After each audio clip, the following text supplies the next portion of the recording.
Баршаңызға қайырлы күн достар. Бүгін біз сіздермен үй жағдайында өте дәмді болып шығатын печеньелер дайындайтын боламыз. Видеоны міндетті түрде соңына дейін қарап, менің каналыма тіркеліп, видео ұнаса лайк басуды ұмытпаңыз. Дәл осы рецептпен сіз де печеньелер дайындап, отбасыңызды қуантыңыз.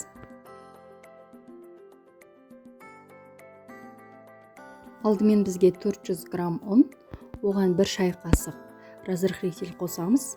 Екеуін жақсылап араластырып, одан кейін 150 грамм сары май. Бұл жерде сары майдың проценті жоғары болуына мән беріңіз. 1 жұмыртқа қосып, жарты стакан айран қосып, барлығын жақсылап араластырып, қамыр илейміз. Бізде осындай жұмсақ қамыр шығады, оны жарты сағатқа холодильникке қойып қоямыз. Начинкасына бізде 150 грамм қант, 50 грамм сары май, жарты стакан ұн, одан кейін 1 пачка ванилин қосып, барлығын жақсылап араластырамыз.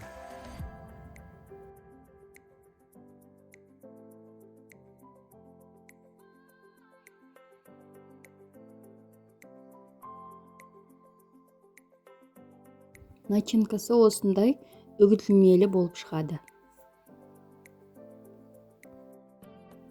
Тоңазытқыштан қамырымызды алып, кішкене ұн сеуіп, оны екіге бөлеміз. Алдымен бірінші бөлігімен жұмыс жасаймыз.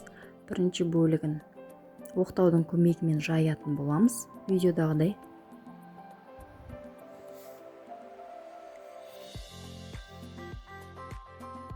Тестімізді дәл осылай жайып аламыз.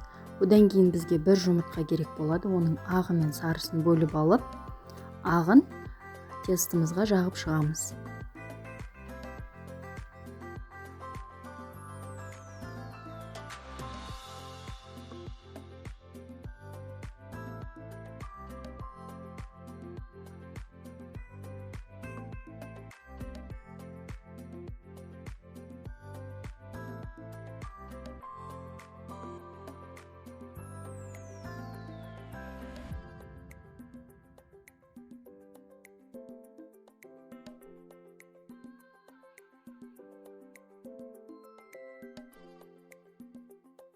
Печеньелерді өз қалауыңызға байланысты бөліктерге бөлсеңіз болады.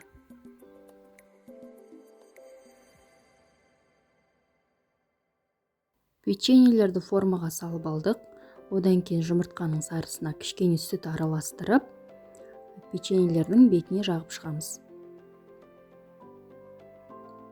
Одан кейін мен сәл бетіне қант сеуіп шықтым. Өз қалауларыңызға байланысты сепсеңіздер де болады, сеппесеңіздер де болады.